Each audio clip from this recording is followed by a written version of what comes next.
Les amis, juste petit message pour vous dire désolé pour ma voix en canard, je suis malade, vous l'aurez compris, voilà.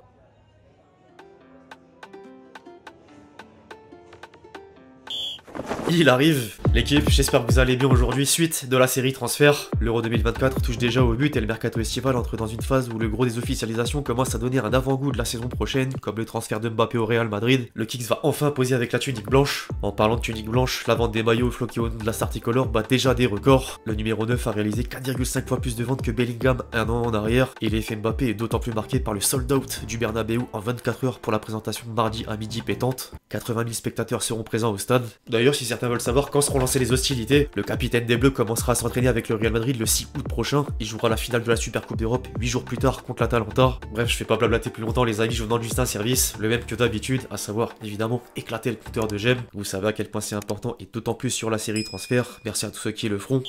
Juste avant que la vidéo commence les amis, je prends quelques secondes pour vous reparler du sponsor de la chaîne depuis le début de l'Euro 2024, Surfshark. J'ai déjà expliqué ce qu'est Surfshark, mais je rappelle que c'est un VPN et donc un outil qui permet de changer notre adresse IP quand on est sur internet pour offrir plusieurs avantages. Lors des 2 dernières promotions, j'avais mis en avant celui qui sert à regarder tous les matchs de l'Euro 2024 grâce à une connexion en Suisse ou en Belgique pour éviter de payer un abonnement et accéder à 100% des matchs gratuitement. Maintenant que la compétition touche au but, je peux présenter d'autres services intéressants comme supprimer le danger des réseaux Wi-Fi publics. Par exemple, dans un McDo, un hacker peut facilement cibler un utilisateur peu méfiant et voler données personnelles ou porter atteinte à la vie privée, mais Surfshark viendra vous défendre de la même manière que la défense des Bleus grâce au cryptage de données qui dissimule votre adresse IP.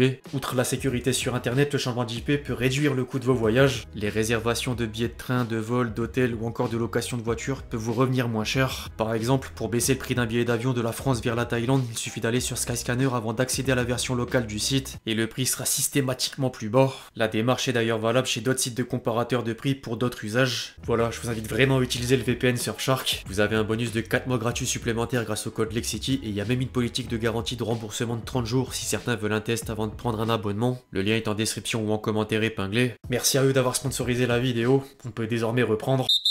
On entre dans le vif du sujet avec le Paris Saint-Germain qui patine sur le mercato estival depuis l'arrivée d'une première recrue en la personne de Safonov. Certains dossiers prennent du plomb dans l'aile comme Lenny Yoro en passe de rejoindre le Real Madrid ou encore Kvaratskhelia dont l'agent martèle que le dernier mot revient à Naples. Le défenseur du LOSC aurait rejeté l'idée de rejoindre le PSG et la concurrence de Manchester United n'est plus un obstacle après que les Red Devils aient décidé de foncer sur De Ligt. La situation a d'ailleurs poussé le champion de France à accélérer les discussions pour 8 chaînes au point d'obtenir un accord du joueur avant de négocier avec la Juventus. En parallèle, De Laurentiis serait proposé une augmentation salariale jusqu'à 5 millions d'euros par an aux Géorgiens, et même si le contrat est 2 millions d'euros inférieur à l'offre parisienne, les dirigeants napolitains tiennent la corde.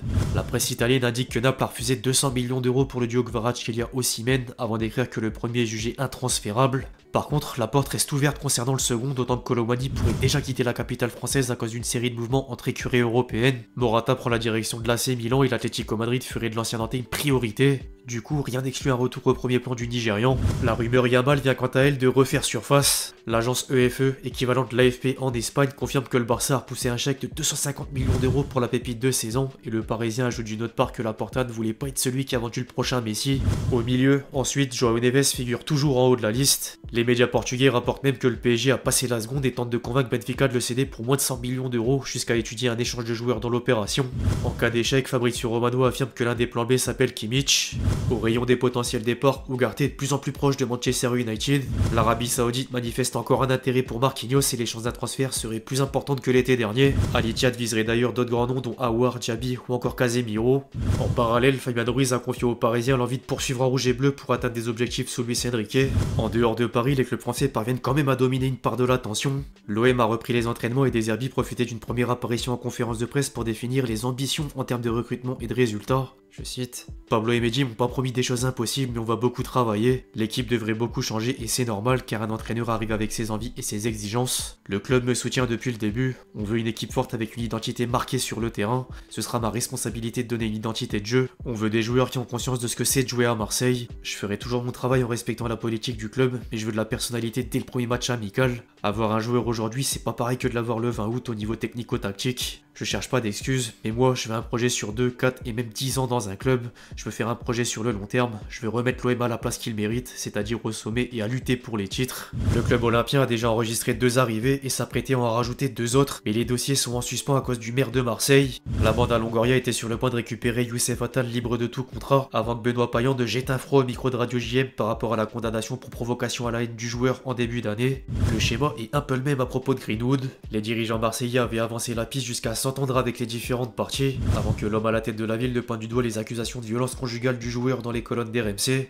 Affaire à suivre. En parallèle, l'OM a commencé à cibler Nketiah et rétablir le contact avec Sanchez en vue de prévoir un probable départ d'Aubameyang. Le club sudiste pense d'une autre part à faire affaire du côté de Las Palmas pour le successeur de Pau Lopez en la personne d'Alvaro Valles.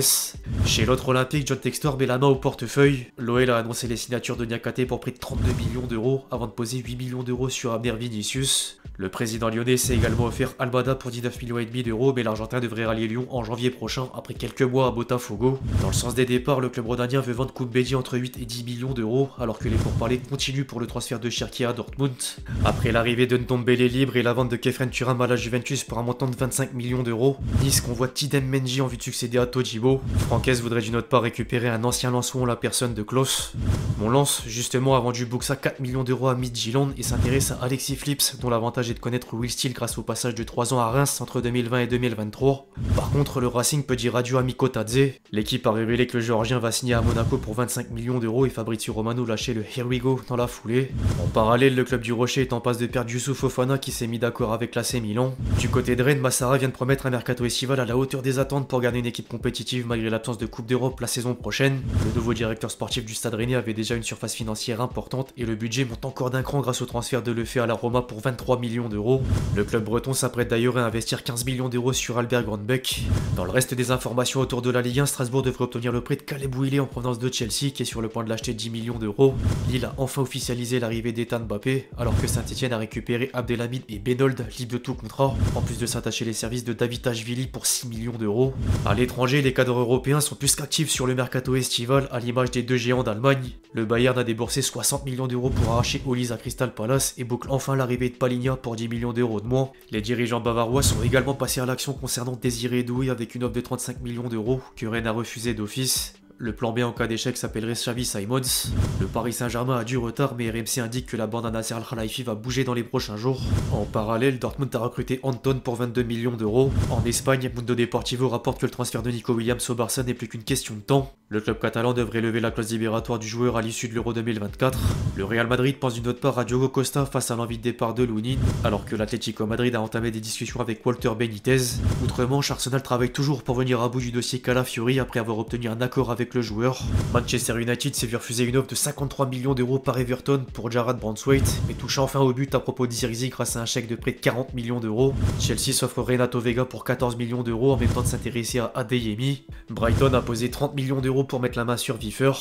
Du côté de l'Italie, l'Inter a fait une pire de coups avec les signatures de Zielinski libre de tout contrat et José Martinez pour un transfert définitif à hauteur de 15 millions d'euros. Naples a suivi le même schéma avec les venues de Spinazzola et Rafa Marine qui débarquent pour 12 millions d'euros. Moiskin rebondit à la Fiorentina pour 1 million d'euros de plus, alors que le Galatasaray a accepté de prêter Zaniolo à l'Atalanta.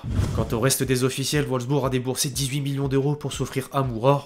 Manchester City lâche Sergio Gomez à la Real Sociedad contre 9 millions d'euros. Adrian est de retour au Betis Séville, libre de tout contrat. Girona tente de relancer Van de Beek qui a coûté à peine 500 000 euros. Pape Gay quitte définitivement Marseille pour filer à Villarreal. Moussa Sissoko fait de même depuis Nantes pour rejoindre Watford. Enfin, des nouvelles de Coutinho et Thiago Alcantara. Le premier revient au pays au Vasco da Gama, tandis que le second raccroche les crampons à l'âge de 33 ans. Bref, l'équipe c'est tout pour cette vidéo sur l'actualité des dernières rumeurs de transfert et quelques officiels. J'espère que vous l'avez kiffé, je compte sur vous si c'est le cas pour lâcher votre meilleur j'aime. N'hésitez pas à me donner vos avis sur tous les noms qu'on a pu aborder aujourd'hui. Et puis d'ici là, on se retrouve très vite sur la chaîne pour de nouvelles vidéos. C'était Lexti.